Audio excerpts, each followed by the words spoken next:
Il a supplié Dieu pendant des années, les larmes sur le visage, et le ciel restait muet. Ce silence n'était pas un abandon, c'était une réponse que personne ne lui avait jamais appris à lire. Il y a des nuits où vous avez prié jusqu'à l'épuisement, les larmes coulant sur votre visage, et le ciel semblait aussi silencieux qu'une tombe. Vous avez supplié, vous avez crié, vous avez attendu, et rien. Ce silence de Dieu, c'est l'une des épreuves les plus douloureuses que l'âme humaine puisse traverser. Et pourtant, ce silence n'est pas ce que vous croyez. Charles Spurgeon, cet homme que l'on appelait le prince de la prédication, a dit un jour quelque chose qui a transformé la façon dont des milliers de croyants comprenaient la prière. Il disait que le silence de Dieu n'est jamais une absence, mais souvent une invitation à creuser plus profond. Spurgeon lui-même a traversé des saisons de ténèbres intérieures, des périodes où sa propre âme semblait abandonnée. Et c'est dans ces creux douloureux qu'il a découvert que Dieu travaille précisément là où l'homme ne voit rien. Combien d'entre vous, en ce moment, vivent cette réalité? Vous priez depuis des semaines, des mois, peut-être des années. Vous faites les choses comme il faut. Vous lisez la parole, vous allez à l'église, vous jeûnez parfois. Et pourtant, le ciel semble fermé. Pas de signe, pas de réponse. Juste ce lourd silence qui pèse sur votre cœur comme une pierre. Vous commencez à douter. Peut-être que Dieu ne vous entend pas. Peut-être que vos péchés sont trop nombreux. Peut-être que vous n'êtes pas assez digne. Ces pensées, elles viennent, et elles font mal. Mais voici ce que la parole de Dieu dit avec une clarté absolue. L'Éternel n'est pas en retard pour l'accomplissement de sa promesse, comme quelques-uns le croient, mais il use de patience envers vous. 2 Pierre 3,9.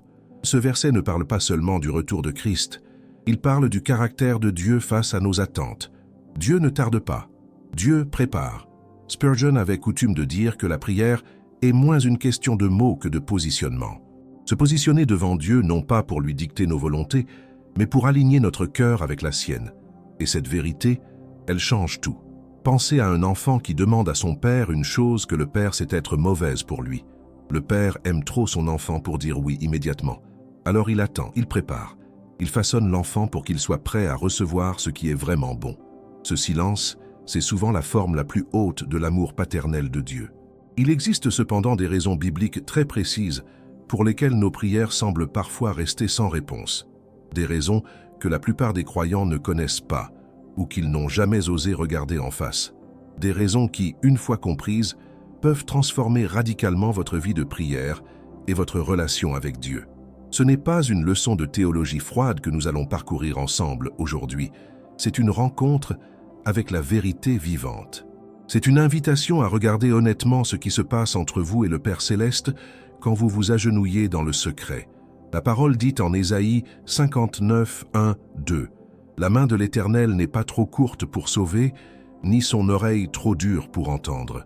Mais ce sont vos iniquités qui mettent une séparation entre vous et votre Dieu. » Voilà une première lumière. Dieu entend toujours, mais certaines choses peuvent créer un obstacle entre notre voix et son trône. Ce n'est pas pour vous condamner que cette parole a été écrite, c'est pour vous libérer. Parce que si vous comprenez l'obstacle, vous pouvez le surmonter, et si vous le surmontez, les cieux s'ouvrent. Spurgeon disait encore « Beaucoup de gens prient comme si Dieu était sourd, criant fort et répétant sans cesse, mais la vraie prière n'est pas dans le volume de la voix, elle est dans la sincérité du cœur. Et cette sincérité du cœur, c'est exactement ce que Dieu recherche chez chacun de vous. » Dans les parties qui suivent, nous allons explorer ensemble, avec la lumière des Écritures, les raisons profondes et souvent ignorées pour lesquelles Dieu peut sembler silencieux. Nous verrons comment le péché non confessé, le manque de foi véritable, les motifs impurs, les relations brisées et le temps souverain de Dieu jouent chacun un rôle dans notre vie de prière. Mais avant cela, je veux vous dire quelque chose d'important. Si vous êtes ici aujourd'hui, ce n'est pas un hasard. Dieu vous a conduit jusqu'à ce message parce qu'il veut restaurer quelque chose dans votre vie spirituelle. Il ne vous abandonne pas, il vous parle, et ce message est l'une de ses façons de le faire. Si cette parole résonne dans votre cœur, abonnez-vous à cette chaîne dès maintenant. Chaque semaine, nous apportons des messages profonds pour nourrir votre foi et transformer votre marche avec Dieu. Et si vous ressentez le besoin de retrouver une intimité vraie avec le Père, je vous invite à découvrir notre e-book 21 jours pour restaurer votre intimité avec Dieu. disponible dans le lien du premier commentaire épinglé. Ce guide a été créé avec soin pour vous accompagner pas à pas vers une prière vivante et une relation renouvelée avec Dieu. Il y a quelque chose que beaucoup de croyants font sans s'en rendre compte. Ils prient avec leur bouche, mais vivent avec leur dos tourné à Dieu. Pas par mauvaise volonté, pas par mépris, mais parce que personne ne leur a jamais dit clairement que le péché non confessé est comme un mur invisible entre l'âme et le ciel. La Bible ne laisse aucune place au doute sur ce point. Le psalmiste David, cet homme selon le cœur de Dieu, l'a expérimenté dans sa propre chair. En Psaume 66, 18, il écrit ces mots bouleversants. « Si j'avais eu de la méchanceté dans le cœur, le Seigneur ne m'aurait pas exaucé. » David ne théorisait pas, il témoignait. Il avait vécu le silence de Dieu après sa chute avec Bethsabée. Et ce silence lui avait déchiré l'âme. Pensez à cela un instant. David, le roi, le berger, le psalmiste, l'homme qui avait tué Goliath au nom de l'Éternel, même lui a connu ce silence terrible. Ce silence qui suit le péché caché, le péché que l'on garde dans un coin obscur du cœur, celui que l'on n'ose pas nommer devant Dieu. Parce que c'est cela le problème. Nous prions pour des bénédictions, pour des guérisons, pour des miracles, mais nous gardons précieusement certains péchés non confessés, certaines rancœurs non pardonnées, certaines habitudes cachées, et nous nous demandons pourquoi Dieu ne répond pas. L'apôtre Jean, dans sa première épître, dit avec une tendresse et une rigueur mêlées, « Si nous confessons nos péchés, il est fidèle et juste pour nous les pardonner et pour nous purifier de toute iniquité. » 1 Jean 1:9. Remarquez bien ce mot, « si ». Il y a une condition, la confession, la reconnaissance honnête de nos fautes devant Dieu. Ce n'est pas une punition, c'est une invitation à la transparence. Dieu ne veut pas un serviteur qui récite des prières comme une liste de courses. Il veut un enfant qui vient avec un cœur ouvert, sans masque, sans performance, sans hypocrisie. Il veut vous dans votre vérité la plus brute. Et voici quelque chose d'important que nous devons comprendre. Dieu n'est pas surpris par votre péché. Il le connaît déjà. Ce qu'il attend, ce n'est pas votre information, c'est votre humilité. Ce n'est pas que vous lui appreniez quelque chose, c'est que vous abaissiez votre orgueil pour dire « Père, j'ai failli, j'ai besoin de toi ».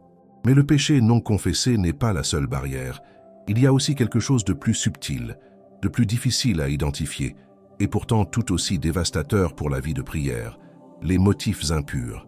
Jacques, le frère du Seigneur, le dit sans détour dans son épître au chapitre 4, verset 3. « Vous demandez et vous ne recevez pas, parce que vous demandez mal, dans le but de satisfaire vos passions. » Voilà une vérité qui peut blesser l'orgueil. Parce que nous aimons croire que toutes nos prières sont nobles, spirituelles, dignes de Dieu.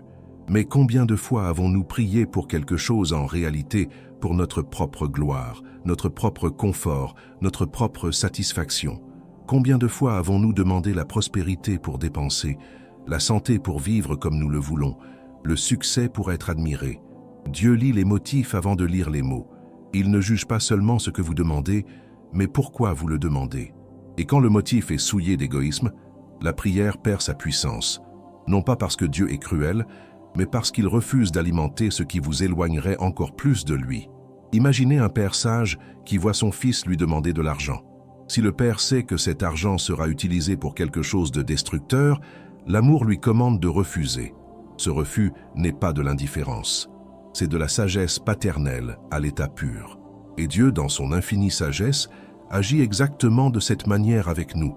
Il y a également la question de la foi, car on peut avoir confessé ses péchés, avoir des motifs purs et prier malgré tout avec un cœur partagé, un cœur qui doute.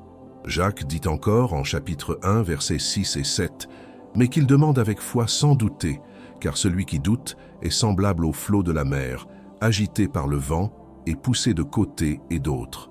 Qu'un tel homme ne s'imagine pas qu'il recevra quoi que ce soit du Seigneur. » Ce passage est souvent mal compris. Il ne s'agit pas d'une foi parfaite, d'une foi sans questionnement. Même les disciples ont douté. Abraham lui-même a vacillé. Mais il y a une différence entre le questionnement honnête et le doute profond qui refuse de faire confiance à Dieu malgré tout. La foi véritable, c'est celle qui dit « Je ne comprends pas, mais je fais confiance ». C'est celle qui s'accroche à la promesse même quand les circonstances crient le contraire. Et cette foi-là, elle se nourrit. Elle se nourrit de la parole de Dieu lue quotidiennement, méditée profondément. Elle se nourrit de la louange, même dans la douleur. Elle se nourrit de la communauté des frères et sœurs qui prient avec vous et pour vous. La foi n'est pas un sentiment spontané, c'est une discipline, un choix répété chaque matin de se lever et de dire « Seigneur, je te fais confiance aujourd'hui ». Alors, si vous vous retrouvez dans l'une de ces situations, le péché caché, les motifs impurs, le doute qui ronge, ne vous découragez pas. C'est précisément pour cela que cette parole vous est adressée aujourd'hui. Dieu ne vous expose pas pour vous humilier. Il vous révèle ces choses pour vous libérer. Parce que quand ces obstacles tombent, quelque chose d'extraordinaire se produit. Le ciel s'ouvre, pas métaphoriquement, réellement. Et cette ouverture, c'est ce que nous allons continuer à explorer ensemble dans la suite de ce message. Il existe une autre raison pour laquelle le ciel peut sembler fermé, et celle-ci touche à quelque chose de très concret, de très quotidien, de très humain. Elle ne se passe pas dans les hauteurs de la théologie. Elle se passe dans votre maison, dans votre famille, dans vos relations les plus proches. Et pourtant, elle a un impact direct et puissant sur votre vie de prière. La parole de Dieu est d'une précision chirurgicale sur ce point. Dans l'évangile de Marc, chapitre 11, verset 25, Jésus lui-même dit « Et lorsque vous êtes debout en prière, si vous avez quelque chose contre quelqu'un, pardonnez-lui, afin que votre Père qui est dans les cieux vous pardonne aussi vos offenses. » Remarquez la structure de ce verset. Jésus ne dit pas « Pardonnez si vous en avez envie ». Il dit « Pardonnez ». Et c'est une condition directement liée à l'efficacité de votre prière. Vous portez peut-être en ce moment une blessure profonde. Quelqu'un vous a trahi. Un ami vous a abandonné dans votre moment le plus sombre. Un membre de votre famille a dit des mots qui vous ont marqué pour la vie. Un frère ou une sœur en foi vous a blessé là où vous étiez le plus vulnérable. Et vous priez chaque jour sincèrement avec des larmes, mais quelque chose bloque. Ce quelque chose, c'est peut-être cette personne que vous n'avez pas encore pardonnée. Ce ressentiment que vous gardez au fond du cœur, bien emballé, bien justifié, parce que vous avez raison d'être blessé, parce que ce qu'on vous a fait était injuste. Et pourtant, Dieu vous demande de pardonner, non pas pour excuser l'autre, non pas pour nier votre douleur, mais pour vous libérer, vous. Le pardon n'est pas un sentiment, c'est une décision. C'est choisir, contre toute logique humaine, de relâcher cette personne de votre tribunal intérieur et de remettre la justice entre les mains de Dieu. Et quand vous faites ce choix, quelque chose se déplace dans le domaine spirituel. Les chaînes tombent, la prière retrouve ses ailes. L'apôtre Paul le dit magnifiquement dans Éphésiens 4, 31-32, que toute amertume, toute animosité, toute colère, toute clameur, toute calomnie et toute espèce de méchanceté disparaissent du milieu de vous. Soyez bons les uns envers les autres, compatissants, vous pardonnant réciproquement comme Dieu vous a pardonné en Christ. Paul n'écrivait pas cela depuis un lieu de confort, il écrivait depuis une prison. Et pourtant sa prière était puissante, ses lettres changèrent des vies, son impact traversait les siècles. Parce que Paul avait compris quelque chose d'essentiel. La liberté intérieure n'est pas donnée par les circonstances extérieures, elle est donnée par l'obéissance à la parole de Dieu. Et l'une des formes les plus hautes de cette obéissance, c'est le pardon accordé à ceux qui ne le méritent pas. Mais allons encore plus loin. Car il y a une autre dimension des relations qui affectent la prière, et elle concerne plus particulièrement les couples. Pierre, dans sa première épître, chapitre 3, verset 7, adresse ces mots aux maris. « Maris, montrez à vos femmes de la compréhension dans votre vie commune. Traitez-les avec respect, car elles sont plus délicates que vous. Faites-le afin que rien ne vienne faire obstacle à vos prières. » Lisez bien ces derniers mots. « Afin que rien ne vienne faire obstacle à vos prières. » Pierre établit un lien direct entre la façon dont vous traitez votre conjoint et l'efficacité de votre prière. Ce n'est pas une métaphore, c'est une réalité spirituelle. Quand il y a de la dureté dans le foyer, quand il y a du mépris, de l'indifférence, de la manipulation entre époux, ces choses créent une atmosphère spirituelle étouffante qui freine la prière. Dieu est le Dieu des familles. Il a fondé l'institution du mariage. Et il prend très au sérieux ce qui se passe entre ceux qu'il a unis. Cela ne signifie pas que vous devez être parfait dans votre mariage pour que Dieu vous entende. Cela signifie que vous devez vous engager activement à cultiver l'amour, le respect et la paix dans vos relations les plus proches. Et quand vous faites cela, vous créez un environnement spirituel favorable à la prière puissante. Pensez à votre foyer comme à un autel. Ce qui se passe à cet autel a des répercussions spirituelles. Les disputes non résolues, les mots blessants jamais retirés, les silences froids qui durent des semaines, tout cela pèse sur l'atmosphère spirituelle de votre maison.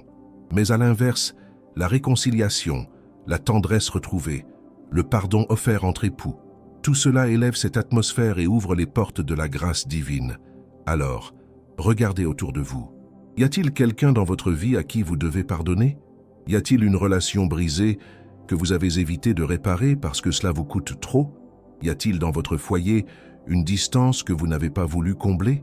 La guérison de ces relations n'est pas seulement une bonne chose pour votre bien-être émotionnel, c'est une condition spirituelle pour une prière efficace. Et Dieu, dans sa miséricorde infinie, ne vous demande pas de faire cela seul. Il vous offre sa grâce pour y parvenir. Il vous offre la puissance de son esprit pour pardonner là où vous n'avez pas la force de le faire par vous-même. Demandez-lui cette force aujourd'hui. Dites-lui, « Père, je ne peux pas pardonner par mes propres forces, mais tu le peux en moi. Agis en moi, libère-moi. » Et regardez ce que Dieu fera dans votre cœur et dans vos prières à partir de ce moment. Nous avons vu comment le péché non confessé, les motifs impurs, le doute et les relations brisées peuvent dresser des murs invisibles entre notre prière et le trône de Dieu. Mais il reste encore une dimension que beaucoup de croyants négligent et qui est peut-être la plus difficile à accepter, non pas parce qu'elle est complexe à comprendre, mais parce qu'elle exige de nous quelque chose que notre nature humaine résiste profondément: la soumission au temps souverain de Dieu. Nous vivons dans un monde d'immédiateté. Tout va vite. Les réponses arrivent en quelques secondes. Les livraisons se font en quelques heures. Et nous avons, sans nous en rendre compte, transféré cette culture de l'instantané dans notre relation avec Dieu. Nous prions aujourd'hui et nous attendons une réponse demain. Et quand demain arrive sans réponse, nous concluons que Dieu se tait. Mais Dieu n'est pas soumis à notre calendrier. Il est le maître du temps, pas son prisonnier. Et la Bible regorge d'exemples de personnes qui ont attendu longtemps, très longtemps, avant de voir l'accomplissement des promesses divines. Abraham a attendu 25 ans avant que le fils promis naisse. Joseph a passé 13 ans dans l'esclavage et la prison avant d'être élevé au rang de second d'Égypte. David a été oint roi par Samuel alors qu'il était encore berger, et il a attendu des années, poursuivi et menacé de mort, avant de monter sur le trône. Ces hommes n'étaient pas abandonnés de Dieu pendant leur attente. Ils étaient formés par Dieu pendant leur attente. Et c'est là une vérité qui change tout. L'Ecclésiaste 3:1 dit avec une sagesse millénaire: « Il y a un temps pour tout, un temps pour toute chose sous les cieux. » Dieu n'agit pas de façon aléatoire. Il agit avec une précision absolue, selon un plan que notre intelligence limitée ne peut pas toujours saisir. Et ce plan inclut des saisons d'attente qui ne sont pas des punitions, ce sont des préparations. Pensez à un agriculteur. Il ne plante pas ses semences et n'exige pas une récolte le lendemain. Il connaît les saisons. Il fait confiance au processus. Il prépare la terre, il plante, il arrose, il attend. Et la récolte vient au bon moment selon les lois de la création que Dieu lui-même a établies. Notre vie spirituelle fonctionne selon ce même principe. Vous priez pour une guérison. Dieu est en train de vous former à une compassion que vous n'auriez jamais développée autrement. Vous priez pour une restauration financière. Dieu est en train de vous enseigner une gestion et une sagesse qui protégeront cette prospérité quand elle viendra. Vous priez pour la réconciliation d'une famille brisée. Dieu est en train de travailler dans des cœurs que vous ne pouvez pas voir, à des profondeurs que vous ne pouvez pas mesurer. Le prophète Ésaïe transmet ces paroles de Dieu en chapitre 55, versets 8 et 9. « Car mes pensées ne sont pas vos pensées, et vos voix ne sont pas mes voix, dit l'Éternel. Autant les cieux sont élevés au-dessus de la terre, autant mes voix sont élevées au-dessus de vos voix, et mes pensées au-dessus de vos pensées. » Ce n'est pas une parole pour décourager, c'est une parole pour rassurer. Dieu voit ce que vous ne voyez pas. Il tient dans sa main tout ce que vous ne comprenez pas. Et voici quelque chose de précieux que l'attente produit en nous quand nous la traversons avec foi. Elle approfondit notre dépendance envers Dieu. Tant que nous recevons rapidement ce que nous demandons, il est facile de confondre la bénédiction avec le donateur. Mais quand l'attente se prolonge, nous sommes contraints d'aller plus profond. Nous cherchons non plus la main de Dieu, mais son visage. Et c'est là que commence la vraie intimité spirituelle. Le psalmiste exprime cela avec une beauté incomparable en psaume 27, 14. « Espère en l'Éternel, aie bon courage et prends courage. Espère en l'Éternel. » Remarquez la répétition. Ce n'est pas une maladresse littéraire, C'est une insistance prophétique, comme si Dieu savait à quel point l'attente est douloureuse et qu'il voulait nous dire 2 fois, 3 fois « Tiens bon, je suis là, je n'ai pas oublié ». Mais l'attente dans la foi n'est pas une attente passive. Ce n'est pas s'asseoir les bras croisés en regardant le plafond. C'est continuer à prier, à louer, à obéir, à servir, même sans voir la réponse. C'est agir comme si la promesse était déjà en route parce qu'elle l'est. La foi agissante est celle qui prépare la chambre pour l'enfant promis avant même de savoir qu'elle est enceinte. C'est celle qui creuse des fossés dans le désert, comme le font les armées en 2 Rois 3, en obéissance à la parole du prophète, avant que la pluie ne tombe. Il y a aussi une dimension de la prière que nous sous-estimons souvent, la persévérance. Jésus lui-même a enseigné sur ce sujet avec une parabole saisissante en Luc 18, celle de la veuve importune qui revient encore et encore devant le juge inique jusqu'à obtenir justice. Et Jésus conclut en disant « Dieu ne fera-t-il pas justice à ses élus, qui crient à lui jour et nuit ?» La persévérance dans la prière n'est pas un signe de manque de foi. C'est au contraire une expression de la foi la plus tenace, la plus ardente, la plus déterminée. Ne vous découragez donc pas si votre prière n'a pas encore reçu de réponse visible. Ne concluez pas que Dieu vous a oublié. Ne laissez pas le silence vous convaincre de l'absence. Car derrière ce silence, il y a un Dieu qui travaille, qui prépare, qui ordonne toutes choses pour votre bien, selon sa promesse immuable de Romains 8, 28. Nous savons que toutes choses concourent au bien de ceux qui aiment Dieu. Continuez à prier, continuez à croire, continuez à vous lever chaque matin et à placer votre confiance entre les mains de celui qui ne faillira jamais. Le silence de Dieu n'est pas la fin de l'histoire. C'est souvent le moment juste avant le miracle. Nous avons marché ensemble à travers des vérités profondes aujourd'hui. Le silence de Dieu n'est pas un abandon, c'est une invitation à confesser, à purifier vos motifs, à pardonner, à persévérer et à faire confiance à son temps souverain. Dieu vous entend, il vous voit, et il n'a pas fini d'écrire votre histoire. Merci d'avoir regardé ce message jusqu'à la fin. Si cette parole a touché votre cœur, abonnez-vous à cette chaîne, aimez cette vidéo et laissez un commentaire en dessous. Partagez ce que Dieu a mis dans votre cœur aujourd'hui.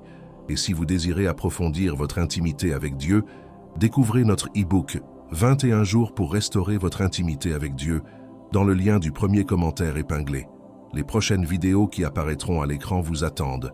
Continuez à avancer dans la foi.